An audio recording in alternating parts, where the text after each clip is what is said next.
মাত্র একটা ছেলেকে বিদায় করলাম, তার কিছু কথা শুনে আমি রীতিমতো তাজ্জব হয়ে গেছি। তাজ্জব হওয়ার বিষয় ছিল, তাকে নাকি মাত্র $100 মাধ্যমে অস্ট্রেলিয়াতে নিয়ে যাবে। কাজের উদ্দেশ্যে তার সমস্ত খরচ নাকি কোম্পানি বহন করবে। তার সাথে ইমোতে নাকি ফেসবুকে পরিচয় হয়েছিল।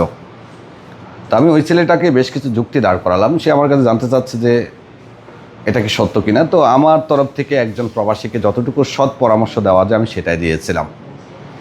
তাকে যখন আমি প্রশ্ন করলাম যে আপনি কোনো কাজ জানেন, সে বলল না, আমি কোনো কাজ জানি না, আমি এখানে সাপ্লাইতে কাজ করি লেবার হিসেবে। তো আমি বললাম, একবার খেয়াল করুন তো, এত লক্ষ লক্ষ মানুষের ভিড়ে আপনাকে কেন টার্গেট করল?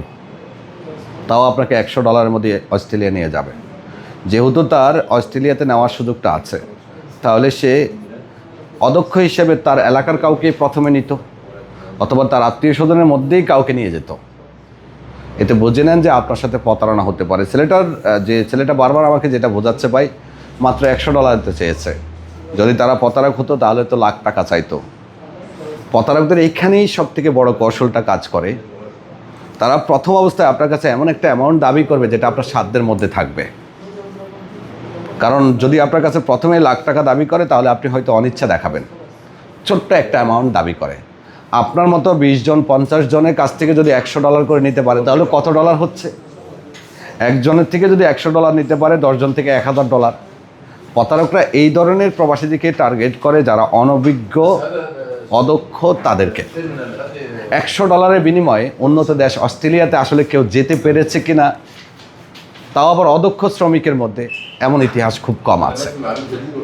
এই ধরনের প্রতারকরা মূলত টার্গেট করে একেবারেই যারা খুব কম বোঝে তাদেরকে।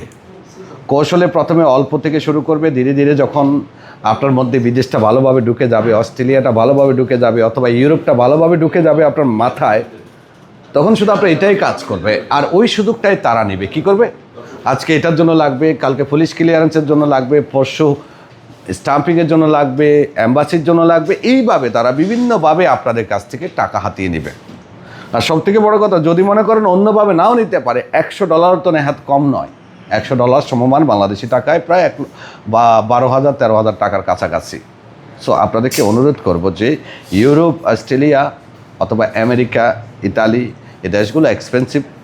এগুলোতে $100 বিনিময়ে কেউ যেতে পারে না, আর খুব সহজেও কেউ যেতে পারে না। এই জন্য আপনাকে ট্রাস্টেড মাধ্যম খুঁজতে হবে। এখন সৌদি প্রবাসীদেরকে সব থেকে বেশি টার্গেট করা হচ্ছে। আগে দুবাইতে যারা ছিল তারা টার্গেটেড ছিল, কিন্তু প্রতারক, বাটপার এবং কিছু এজেন্সি ইদানিং সৌদি প্রবাসীদেরকে বেশি টার্গেট করছে। তাই সৌদি প্রবাসীরা এই জায়গাতে সতর্ক থাকবেন। কেউ অফিস খুলে বসছে, ভবিষ্যতে কেউ অফিস খুলবে, আপনার থেকে ফাইল নিবে।